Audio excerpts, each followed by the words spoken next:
Hamas के हमले पर यह बहुत बड़ा खुलासा है। ईरान के कुर्द सैनिकों ने हमास को दी थी ट्रेनिंग। वॉल स्ट्रीट जर्नल की रिपोर्ट में यह खुलासा हुआ है। 500 आतंकियों को कुर्द फोर्सेस ने ट्रेनिंग दी थी। ये जो अखबार है उसने खुलासा किया है, वॉल स्ट्रीट जर्नल ने। 7 अक्टूबर के अटैक से ठीक पहले ट्रेनिंग दी गई थी। 7 अक्टूबर के अटैक से ठीक पहले दी गई थी ट्रेनिंग। वॉल स्ट्रीट जर्नल का यह खुलासा है। अभिषेक, यह भी बहुत बड़ा खुलासा है और इसकी आशंका तो जताई जाती रही है, तो क्या इसमें और यह बात खुलकर सामने आई है कि ईरान पहले से भी ट्रेनिंग देता रहा है?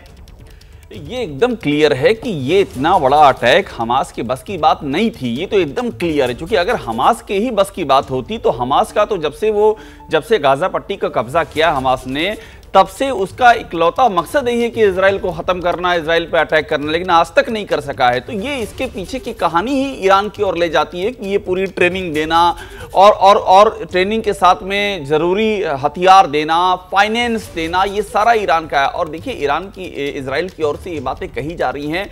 मैं जब खुद न्यूयॉर्क में था तो वहाँ के काउंसिल जनरल का मैंने इंटरव्यू किया था। उन्होंने खुद मुझसे कहा था कि एक मीटिंग हुई थी। उन्होंने एक मीटिंग का जिक्र किया था कि उन्होंने ट्रैक किया है, एक मीटिंग हुई है और उस मीटिंग में बाकायदा कुछ किरदार थे जिसमें ईरान एक पार्टी था। पूरी प्लानिंग की गई है किस तरह से अटैक किया जाएगा। तो उसी की अलग अलग परतें सामने आ रही हैं और अभी इसकी और परतें सामने आएंगी। देखना ये होगा कि सामने आने के बाद ईरान का रिएक्शन क्या होता है, वो सबसे इंपॉर्टेंट क्या होता है नाम सामने आने के बाद, क्योंकि खुलासा बहुत बड़ा है, वॉल स्ट्रीट जर्नल ने किया है। और इस जंग के बाद, इजराइल हमास जंग के बाद कई शक्तियां आपस में लड़ने भिड़ने भी लगी हैं। इसी बीच एक बड़ा खुलासा अमेरिकी राष्ट्रपति बाइडेन का, एक नया तर्क सामने आया है। मिडिल ईस्ट कॉरिडोर की वजह से हमला हुआ। मिडिल ईस्ट इजराइल में सुधरते संबंध से नाराजगी थी। Middle east Europe gas corridor से हमास परेशान था, यह बाइडेन का तर्क है। बाइडेन ने यह माना है कि इस वजह के पुख्ता सबूत तो नहीं है। क्या कहा है बाइडेन ने, सुनाते हैं आपको।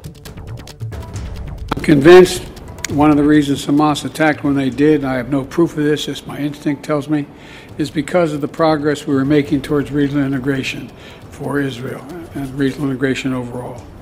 And we can't leave that work behind.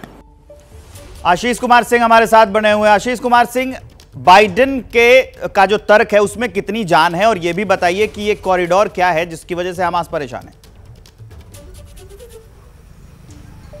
देखिए, G20 के दौरान आपको याद होगा हमारे सहयोगी आशीष ने यह खबर ब्रेक करी थी कि किस तरह से इंडिया, मिडिल ईस्ट और यूरोप तक जो extended rail and shipping corridor बनाने का जो महत्वाकांक्षी प्रोजेक्ट है उसको बाकायदा जो बाइडेन, प्रधानमंत्री मोदी, सऊदी किंग, इन सभी लोगों ने बैठ करके इसका ऐलान किया था। और तब से ये कयास लगाए जा रहे थे कि जो दूसरे रीजनल फोर्सेज हैं कहीं वो इसको हैम्पर करने, इसको नुकसान पहुंचाने की कोशिश तो ना करें। देयर बाय जो बाइडेन ने अभी क्लेम किया है कि कहीं ना कहीं हमास का इरादा इसको इंपैक्ट करने का, इसको चोट पहुंचाने का था, शायद इस वजह से यह हमला किया गया है। आप याद करिए, करीबन 4 या 5 दिन पहले जब इजराइल के प्रधानमंत्री संभावना जता रहे हैं, कोई ठोस सबूत नहीं है उनके पास, तो उन्होंने बाइडेन से पहले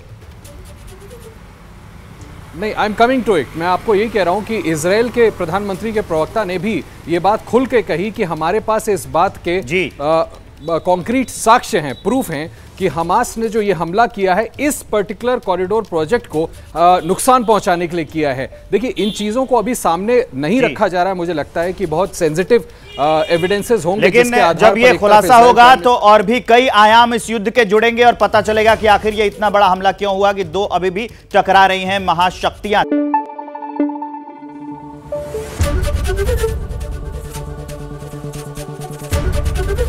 एबीपी न्यूज आपको रखे आगे।